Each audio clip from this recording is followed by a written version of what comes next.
famous Australian singer, Marjorie Lawrence, herself a polio victim, gave this message of hope and encouragement at a Victorian orthopaedic hospital. I do want to tell you what a great joy it is for me to be here with you all today.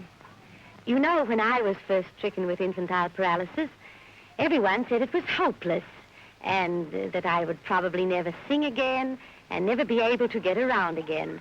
Well, I worked hard at it, as I know you're all going to do, with this fine treatment that you'll get here, and I want each and every one of you to try your very hardest to get well again just as quickly as you can. Another famous Australian artist, this time radio comedian Dick Bentley, arrived from London and treated us to some wharfside humour. Hello, Dick. Let's give you a hand with these things. Now, how does it like to be back in your own country? Oh, wonderful, Frank. I left here when I was 17. Sure. 4 years ago. Yeah. Hold up. Yeah.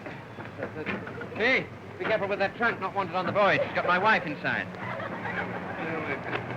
Where's my violin? Where's my violin? Violin? Where is it? I've got it here. What's all the fuss?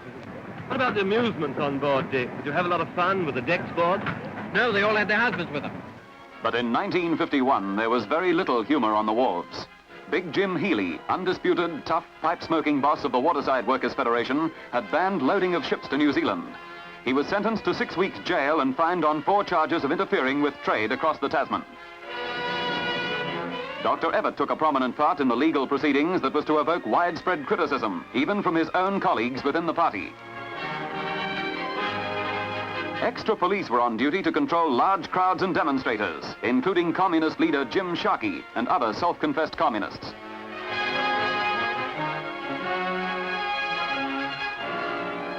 Overseas, the free nations of the world once again answered the call to arms as the communist forces of North Korea strove to engulf the anti-red southern half of the country.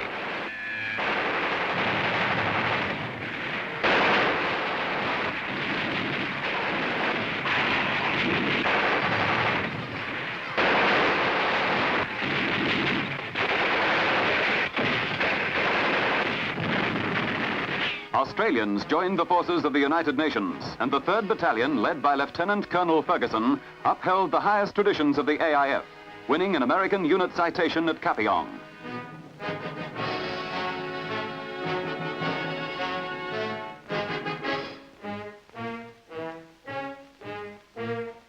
The decoration was won on the 25th of April, 1951, the 36th anniversary of Anzac. Eloquent and indisputable proof that the spirit of Anzac was as strong as ever. The destroyer, HMAS Bataan, returned home from Korea flying the United Nations flag, the first ship to fly it in Australian waters. The dangers of wartime patrols were forgotten as men rushed ashore and tears of joy flowed freely at the emotional wharfside reunions.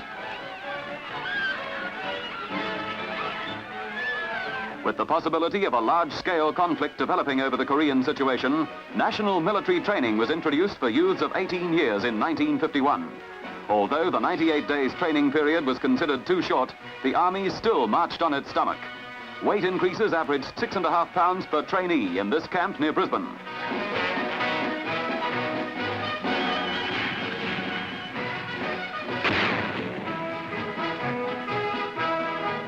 National service training worked wonders on these 18-year-olders, taking to jungle warfare like New Guinea veterans.